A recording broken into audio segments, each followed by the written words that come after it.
Nah, solusinya Gimana? menurut Anda nih sebagai pendukung setia Prabowo yang bisa memberikan solusi gitu kan? Ya itu kembali lagi kepada pemerintahnya, berani tidak gitu. mau melakukan begging terhadap negara-negara lain. Jadi, Ya, yang bisa menjawab itu dari semua yang ada calon presiden yang hari ini yang ada, yaitu cuma Prabowo Subianto. ya. Tuh. Ya. Karena kan Jepang juga memulai majunya dunia itu kan ketika pasca Perang Dunia Kedua, mereka juga membagikan telur gratis pada rakyat. Restoran.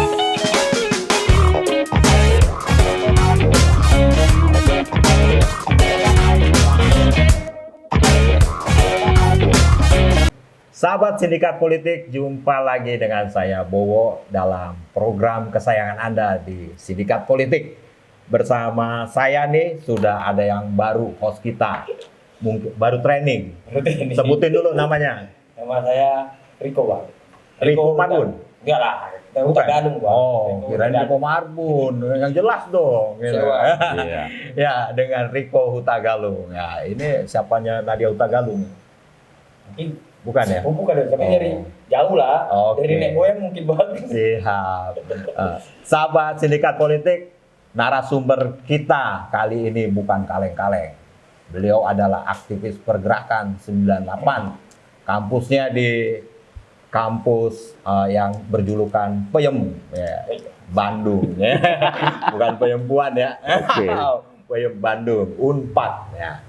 Siapa lagi yang tak kenal dengan Bung Benny? Kalau di lapangan beliau selalu absen, tapi kalau kuliah selalu bolos ya. Wah, Bung Benny ini unik sekali. Dia di Unpad ambil fakultas peternakan, bukan begitu, Bung? Iya. Ya. Nah, beliau juga semasa menjadi mahasiswa aktif di organisasi GMNI. Nah, Ya. kalau bicara GMNI berarti dalam konteks tahun politik sekarang ini, ya kan? Hmm. Pasti afiliasi politiknya ke Ganjar sama Mahfud nih. Sebagian besar ya. Kalau Bung Benny? Sejak saya 2007 keluar tidak lagi menjadi anggota GMNI secara aktif, saya belum pernah berafiliasi terhadap partai politik mana kecuali 2 tahun terakhir saya ada berafiliasi ke 2019 sama sekarang ini ya? Iya, Oke. kecuali 2 tahun terakhir ini saya lebih banyak beraktivitas secara berafiliasi politik ya, itu di Partai Golkar. Partai Golkar. Oh, aneh banget nih. GMNI Partai Golkar. Nah, Oh. kalau kita bicara tentang filosofi banteng, Mm-mm. banteng itu tidak di kandang. Banteng itu adalah hewan liar. Sebenarnya banteng dengan sapi itu adalah satu jenis. Iya. Satu jenis. Iya. Kalau yang di kandang itu disebut dengan sapi. Oh, yang di kandang sapi. Ya, yang di kandang itu sapi. Hmm. Tapi kalau banteng asli tidurnya di bawah pohon beringin. Oh,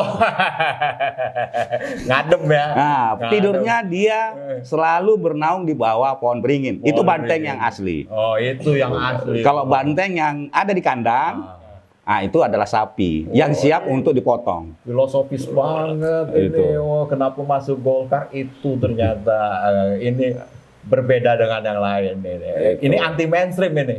Nah, itu makanya saya bilang narasumber kita bukan kaleng-kaleng, anti mainstream. GMNI, Partai Golkar, terus afiliasi sekarang ini di Pilpres. Di Pilpres, karena kemarin kita telah bersepakat, aktivis 98 itu telah bersepakat dan melakukan mubes di Bali, kita sepakat bahwa untuk 2024, bahwa presiden pilihan itu sudah berdasarkan brainstorming dengan berdialektika bersama bahwa yang kita pilih adalah Prabowo Subianto. Oh, kenapa pilihannya Prabowo? Dari beberapa nama yang muncul, itu kita melihat bahwa problematika bangsa Indonesia ke depan itu yang bisa menjawab itu adalah Prabowo. Oke. Karena Prabowo itu selain punya pondasi pikiran nasionalismenya yang sangat kuat, kedua juga Prabowo ini sebagai tokoh yang mampu menjawab semua problem-problem masalah Indonesia. Oke. Ditempa mungkin selain posisi dia dulu di militer, posisi sosial politik dia setelah dia tidak militer, dia pernah menjadi ketua HKTI, dia berarti dia paham tentang pertanian, Oke. dia paham tentang hal-hal, belum lagi tentang olahraga, dia kan sangat konsen di situ. Jadi kita melihatnya bahwa sosok Prabowo inilah yang mampu menjawab problematika bangsa Indonesia, apalagi menuju Indonesia Emas 2045. Oke, tadi menyinggung soal HKTI, kemudian kan Anda ini berlatar belakang pendidikan peternakan. Jangan-jangan punya passion yang sama dengan Prabowo ya, soal peternakan, pertanian, segala macam. Begini, sebuah bangsa yang besar, bangsa adidaya di dunia ini pasti tidak pernah meninggalkan dunia pertanian. Basic sebuah bangsa yang menjadi bangsa besar, menjadi bangsa adidaya di dunia, pasti mereka tidak pernah meninggalkan pertanian. Membangun pertanian itu menjadi landasan kekuatan posisi nasionalnya. Oke. Karena kalau ketahanan pangan tidak mampu dipenuhi, bagaimana dia bisa melakukan perang? Itu bangsa itu dalam mempertahankan diri, kalau ketahanan pangannya dia tidak mampu terpenuhi, bagaimana? Yang kedua, bagaimana dia bisa, sebuah bangsa bisa menjadi semacam menyelamatkan bangsa-bangsa lain, ya khususnya misalnya tentang memberikan bantuan ketika pangannya bermasalah. Lagi bermasalah. Oh, iya.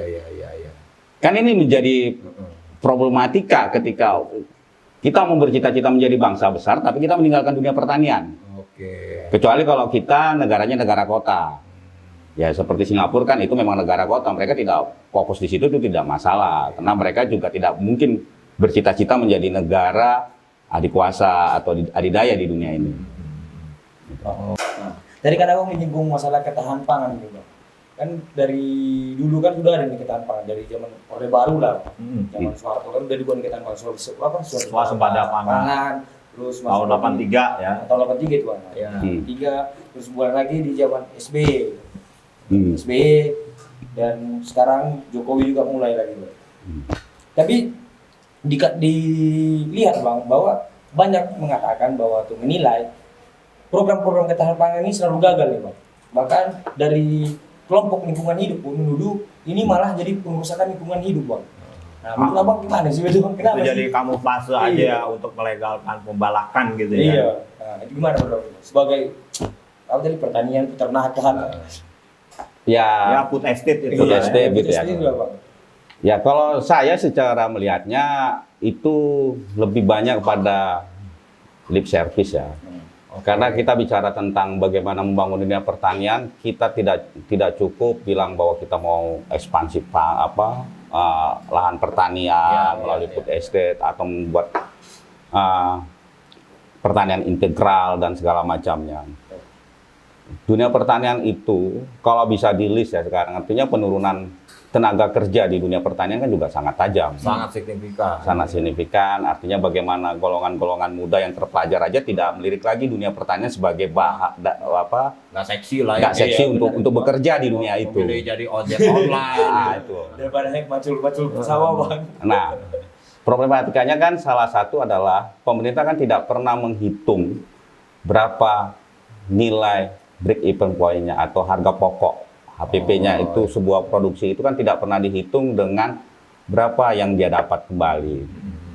Makanya kenapa banyak mungkin sekarang di pedesaan menjamur juga ojek. Ya kalau dia bertani, dia mengeluarkan modal misalnya katakan 3 juta, tapi hasil yang dia dapatkan 2,9 juta, ya situ sama saja dia tekor. Iya. Nah, ini bagaimana menstabilkan harga atau membuat harga itu menjadi harga yang layak sehingga orang lagi tertarik dalam dunia pertanian. Itu yang paling penting di dalam dunia pertanian. Tidak sekadar itu ya. Jadi orang ya sudah bahwa pertanian ini adalah prospek yang menjanjikan. Iya. Kalau saya bertani tidak menjadikan prospek yang menjanjikan, saya ngapain jadi petani? Iya. Bahkan Jadi bagaimana Bang mendongkraknya itu Bang, supaya ya saya lanjutkan lagi ya. Oke. Yang kedua itu adalah persoalan tentang kedaulatan pangan sendiri, kedaulatan terhadap benih kedaulatan terhadap lahan Itu itu yang bagaimana? disinggung oleh Pak Prabowo kemarin ya dalam debat Ya, salah kemarin. satu ya. Kan sudah menjadi cerita umum, misalnya benih jagung itu dia harus beli lagi setelah dia panen, dia beli lagi, atau padi dia setelah beli. Tidak ada. Kalau dulu kearifan lokal kita kan semua desa itu punya jenis padi masing-masing. Betul. Itu keanekaragaman hayati dari Sabang sampai Merauke aja. Kalau kita lihat dari sisi dunia pertanian aja, berbagai banyak macam jenis padi yang sebenarnya dihasilkan oleh nenek moyang kita, dan hari ini itu belum terverifikasi ya, sebagai plasma nukta kita itu belum sangat terverifikasi. Itu belum misalnya di dunia di dunia peternakan, unggas gitu, misalnya ada orang cumanya mengatakan bahwa ini ayam kampung toh. Padahal misalnya setiap lokal ayam kampung misalnya yang entah di Cianjur atau di Sumatera Utara atau di Kalimantan itu punya keunikan masing-masing dan punya adaptasi hewan yang sesuai dengan lingkungannya, dan itu tidak pernah teraplikasi juga oleh pemerintah. Oke. Itu sangat sedikit ya. Mungkin ada beberapa yang sudah menjadi resmi, menjadi galur resmi, misalnya ayam cemani dan segala macam, itu baru ini. Tapi itu lebih pada belum sifatnya pada produksi, tapi masih pada hiasan, ayam hias atau apa segala macam. Tadi yang Bung jelaskan berarti riset kita di bidang pertanian tuh masih kurang dong ya? Masih kurang. Setelah kedaulatan pangan gitu, risetnya juga kita Itu kurang. harus risetnya dulu kan? Riset dan development-nya itu harus. Itu. Kira-kira bisa nggak Bang dunia pertanian kita tuh kayak niru kayak Jepang tuh, kalau modern dia cepat? Nah, Gimana? Ya bisa. Kapan atau gimana? Ya bisa. Kalau dibilang bisa, ya bisa. Cuma persoalannya kan goodwill dari sebuah negara itu sendiri, pemerintah itu bagaimana mau mengarahkan ke sana. Karena kita tidak punya masalah terhadap kendala lahan, Iya benar.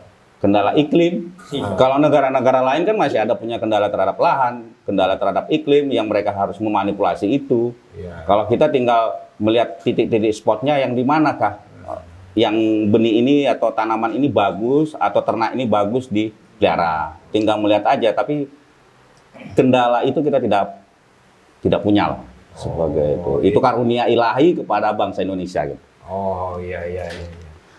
Indonesia istilahnya ya cuacanya bagus, sebetulnya kita menggenjot industri pertanian itu satu keniscayaan ya. Harusnya. Karena itu Harusnya. karena faktor alam yang mendukung ya kan.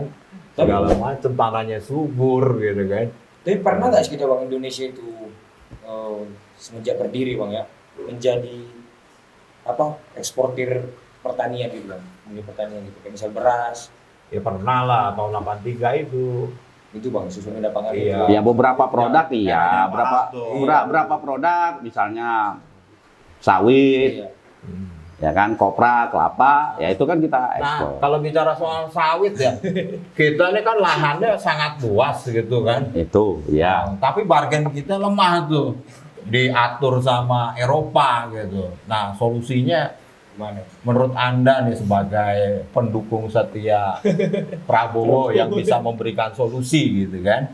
Iya, itu kembali lagi pada pemerintahnya, berani tidak mau melakukan begging terhadap negara-negara lain. Jadi harus Prabowo jadi dulu nih. Iya, harus berani dulu. Istilahnya Nah, yang kalau berani ini Prabowo kan berarti. istilahnya kan kalau zaman Orde Baru itu kan misalnya tawar-menawarnya tekstil Indonesia boleh masuk ke Amerika, Oke. filmnya masuk ke Indonesia. Iya. Bergandingnya itu, Bang, ya? Bergeningnya seperti Bargainingnya. itu. Jadi ada nggak niat pemerintah kita untuk melakukan posisi tawar yang tinggi? Oke. Jangan-jangan istilahnya kalau dalam politik Orde Lama dikasih kuda putih, diplomat kita selesai semua. Benar. Tapi Anda yakin nih Pak Prabowo bisa melakukan hal tegas seperti ini? Iya, insya Allah lah. Artinya mudah-mudahan dengan mencermati ketegasan dia, kemungkinan. Apalagi dia juga pengalaman sebagai ketua HKTI ya. Iya, Harusnya berarti lebih fokus ke situ ya. problematika dasar mungkin dia paham. Iya. Tinggal bagaimana kedepannya itu orang-orang yang untuk duduk mengisi posisi-posisi itu benar nggak orang-orang yang tepat. Iya. Soalnya saya kan juga berkutat di persoalan-persoalan industri palm oil ya, sawit gitu. selalu dijegal dengan isu mengenai perubahan iklim lah gitu dan segala macam, sehingga posisi tawar kita sangat lemah gitu, ya kan? Nah, ini yang menjadi persoalan tadi seperti yang dikemukakan oleh Bung Benny adalah ketidaktegasan pemerintah ya. Ketidaktegasan pemerintah. Kalau namanya pembangunan apapun, Ya. baik itu di dunia pertanian sendiri pun yang terkait dengan lingkungan, pembangunan itu pasti punya sifat merusak lingkungan. Pembangunan apapun pasti punya sifatnya merusak lingkungan. Cuma kan persoalannya tinggal dihitung kerusakannya bagaimana dan apakah itu bisa digantikan atau diperbaiki. Oke. Kita tidak mungkin mau membuat kita lumbung padi gitu atau lumbung beras gitu, tapi kita tidak ada daerah atau daerah pertanian yang khusus untuk menggarap itu. Kan mau nggak mau kalau kita ngambil daerah ini, ya daerah itulah yang harus hutannya mungkin akan dibabat dijadikan lahan pertanian gitu kan. Cuma ya tinggal menghitung ekologisnya, mungkin ada hewan apa di sana kan bisa dialihkan sebenarnya, diganti ke daerah mana lagi gitu. Jadi ekosistem untuk hewan-hewan itu tetap terjaga ya. Ya, itu tidak lokalisir lokalisir gitu. Karena tidak akan mungkin sedangkan Amerika sendiri aja yang pertaniannya maju juga berapa banyak mereka dari ratusan tahun mereka sejak merdeka juga sudah banyak juga merusak hutan gitu. Jadi kita tidak bisa mengukur karena mereka sudah maju, kita tidak mereka sudah memahami teknologi, kalian harus seperti ini, kalian harus seperti ini. Ya, itu tidak bisa juga, itu kan tidak fair juga. Dan kita harus melihat kepentingan nasional juga yang lebih diutamakan. Riko, mungkin ada tambahan? Berarti ada kemungkinan Bang, masalah dibilang merusak lingkungan pertanian apa food estate ini dibilang merusak lingkungan dan segala macam, berarti ada kemungkinan hanya untuk diserang sama kubu-kubu lain nih Bang, supaya menjatuhkan gitu, menggagalkan rencana yang bagus ini Bang. Kalau saya sih melihatnya pada konspirasi internasional aja. Kalau saya melihatnya Karena itu kan kalau misalnya bagus pertanian kita gawat ini Bang. Ya, jadi kita semua sama saja kan. Misalnya tentang rokok. Siapakah di balik itu ketika rokok harus dikurangi atau cukainya dimahalkan? Cukainya ditinggiin. Kan efeknya juga pada petani. Siapa yang di balik itu yang bermain? Sebenarnya kan sama juga ketika Indonesia mau maju di dunia pertaniannya, ya pasti akan ada yang menghambat. Ada yang menjegal. Nah, melalui kaki-kaki tangannya yang mungkin ada di Indonesia, mereka kan pakai tentang isu lingkungan dan segala macamnya. Tapi kan lingkungan hidup di dunia ini rusak kan bukan hanya persoalan negara-negara dunia ketiga ingin berkembang. Nah, ketika dunia masuk ke era industri kan sebenarnya lingkungan sudah mulai rusak. Iya.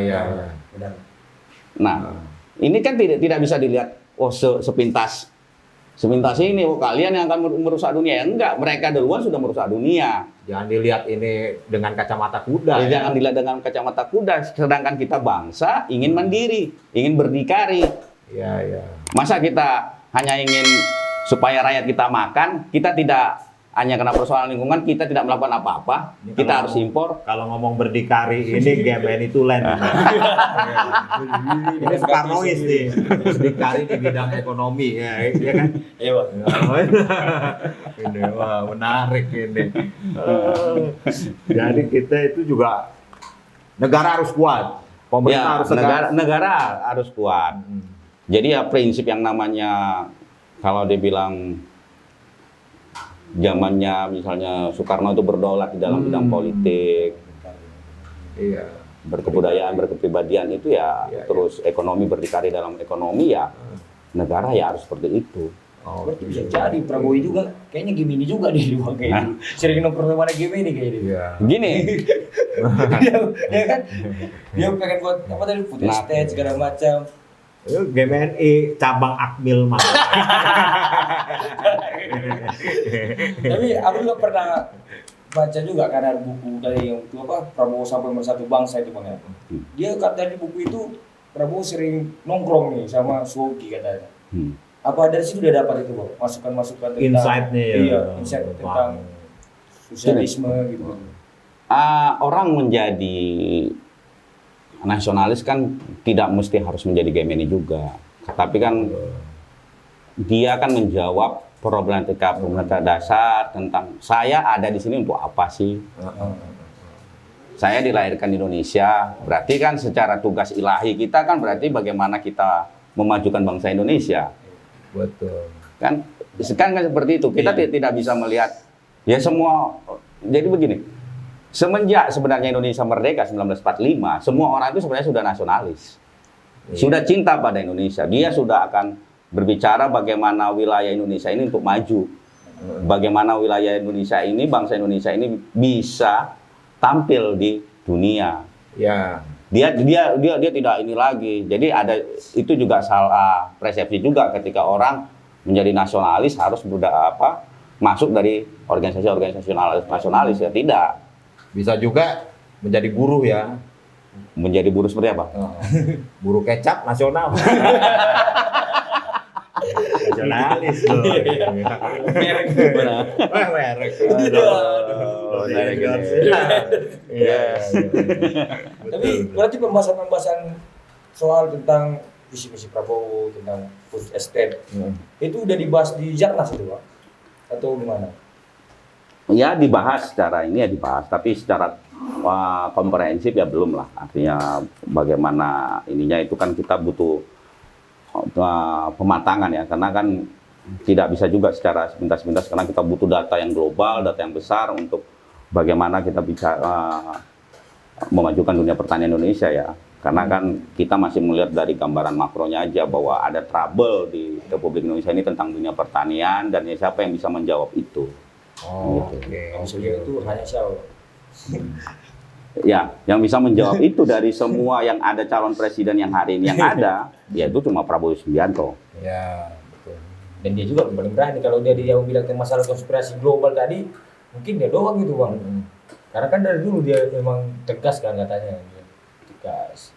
Ya, yang itulah maksudnya yang kita harapkan bangsa Indonesia kan berharapkan ketegasan itu, ketegasan Prabowo menentukan positioning Indonesia di mata dunia internasional. Itu yang paling penting. Karena ketika kebijakan politik internasionalnya tidak bisa diamankan, maka di domestik pun itu akan menjadi kendala. Betul. Kan gitu.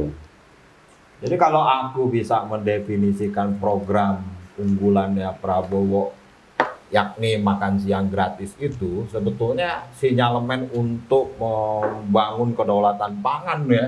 Jadi ya kalau lebih fokus ke menggenjot sektor pertanian gitu ya enggak? Nah, itu kalau dia komprehensif ya. Iya. Itu kalau dia komprehensif, maka telur yang dihasilkan harus dari telur rakyat. Telur rakyat Ya kan, telur rakyat. Beras yang dihasilkan bukan beras impor yang harus dimakan oleh anak-anak Indonesia, ya itu semuanya akan maju. Oh, itu terjawab ternyata program makan siang gratis bersumber dari tanah air kita sendiri. Iya, itu harus bersumber dari tanah air kita. Artinya jadi kalau orang-orang berpikiran dananya dari mana? Wah, ya tidak gitu kan. Begini juga pemikirannya ya kan. Dana 20% pendidikan kita itu kan murninya kan tidak 20% untuk dunia pendidikan. Betul. Kan diambil sama departemen-departemen lain dengan judulnya dikutip ya. Diklat pendidikan dan segala macamnya kan.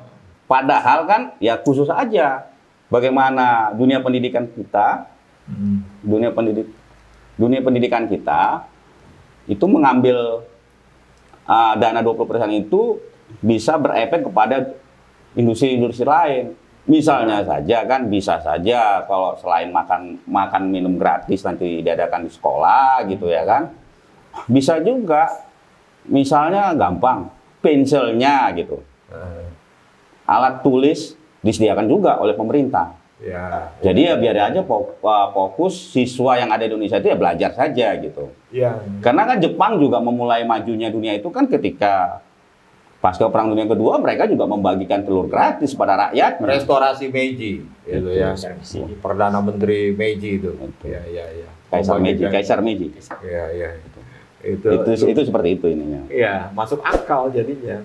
Jadi pandangan Anda bahwa Prabowo ini mampu mengimplementasikan cita-cita masyarakat Indonesia terkait kedaulatan pangan ini berdasarkan juga pengalamannya Prabowo sebagai ketua HKTI, sehingga dia mengetahui permasalahan-permasalahan di sektor pertanian, ya kan.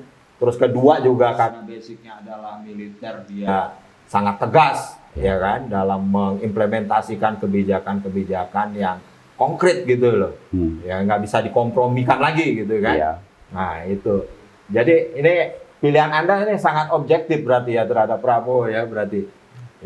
Ya, tadi kalau sebagai seorang aktivis ataupun apa segala macamnya, kita kan harus berpikir objektif. Ada alasan-alasan rasional yang kita kemukakan ketika kita bergerak dari A ke B atau balik atau B ke A atau segala macamnya, kan itu harus dipenuhi dengan alasan-alasan rasional, bukan irasional. Oh, bahwa ini dasarkan dukun saya harus memilih ini, kan guys, seperti itu. Ini sangat rasional berarti. Ini. Nah, ketiga juga keuntungan buat Anda nih berarti, ya kan? Sebagai mahasiswa, ex-mahasiswa peternakan, punya peluang besar untuk menjadi peternak kembali, petani kembali, ya kan? Sekarang ini kan nggak seksi nih profesi-profesi petani gitu kan? Nah, itu bukan saya saja, tapi seluruh